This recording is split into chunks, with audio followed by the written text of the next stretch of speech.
নমস্কার, আমি বিজয়া গায়েন। আশা করছি সবাই ভালো আছেন, সুস্থ আছেন। আমি একটা নতুন রান্না আপনাদের সঙ্গে শেয়ার করব। রান্নাটি হলো মুড়ির নাড়ু। মুড়ির নাড়ু বানাতে প্রথমেই লাগছে মুড়ির গুঁড়ো। ব্যবহার করছি তালের পাটালি গুড়। তালের পাটালি গুড় হলে ভালো হয়। যদি না পান তাহলে অন্য গুঁড়ো ব্যবহার করতে পারেন। নারকেল কোড়া দিচ্ছি, দুটো নারকেল আমি কুড়িয়ে নিয়েছি। এবার দেখে নিন কিভাবে আমি মুড়ির নাড়ু তৈরি করছি। প্রথমে কড়াইতে জল দিলাম, এবার পাটালি গুড় দিচ্ছি। পাটালি গুড়টা 1 কিলো নিয়েছি। আমার পরিমাণ মতো আমি জল দিয়েছি, আপনার ঠিক পরিমাণ মতো জল দেবেন। বেশি পাতলা হলেও চলবে না, আর বেশি মোটাও হলেও হবে না, ঠিক পরিমাণ মতো জল দিতে হবে।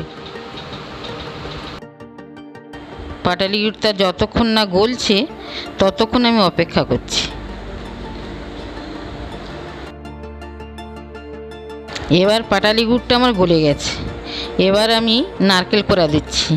দুটো নারকেল আমি কুড়িয়ে নিয়েছি, পুরোটাই নারকেল কোড়াটা আমি দিয়ে দিলাম। 1 কিলো গুড়ে 2টো নারকেল ব্যবহার করেছি। আমি এবার চিনি ব্যবহার করছি। 200 গ্রাম চিনি দিলাম। চিনিটা দিলে পাকটা সুন্দর তৈরি হয়। আপনারা যদি মিষ্টি কম খান তাহলে কমও দিতে পারেন।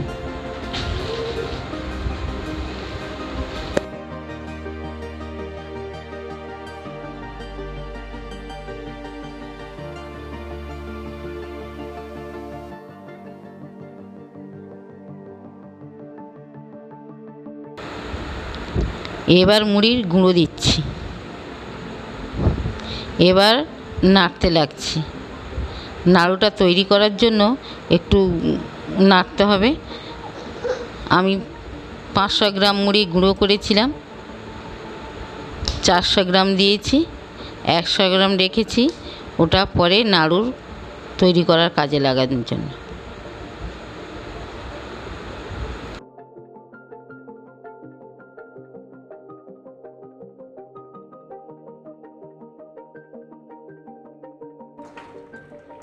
মুড়ির গুঁড়ো, নারকেল কোড়া, গুড় মিশ্রণটা একসঙ্গে নাড়তে থাকছি।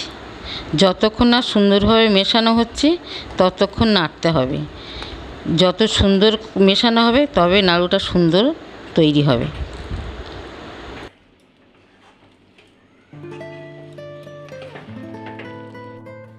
এবার জিনিসটাকে ভালো করে মিশিয়ে নিচ্ছি যতক্ষণ না চিটটা আসছে।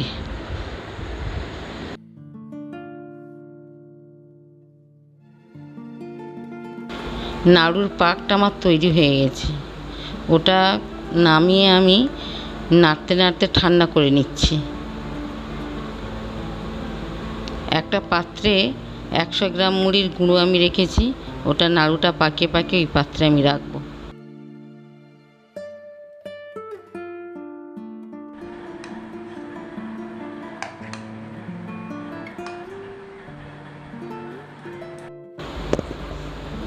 নাড়ুর পাকটা ঠান্ডা হয়ে গেছে।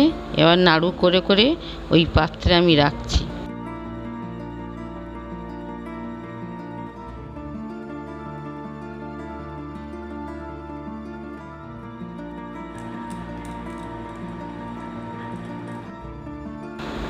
আমি এই রকম বানিয়েছি, আপনাদের পছন্দ মতো ছোট বড় আপনারা বানিয়ে নিতে পারেন।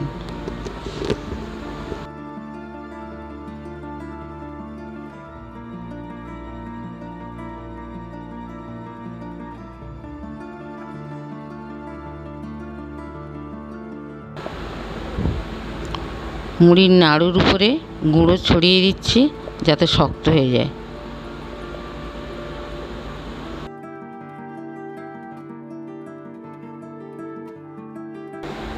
মুড়ির নাড়ু হয়ে গেছে।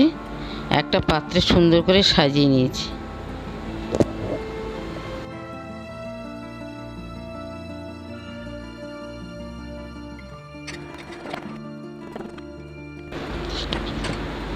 এটা আমার প্রথম ভিডিও, নতুন একটা রান্না করে দেখানোর চেষ্টা করেছি। কেমন লাগলো কমেন্ট করে জানাবেন।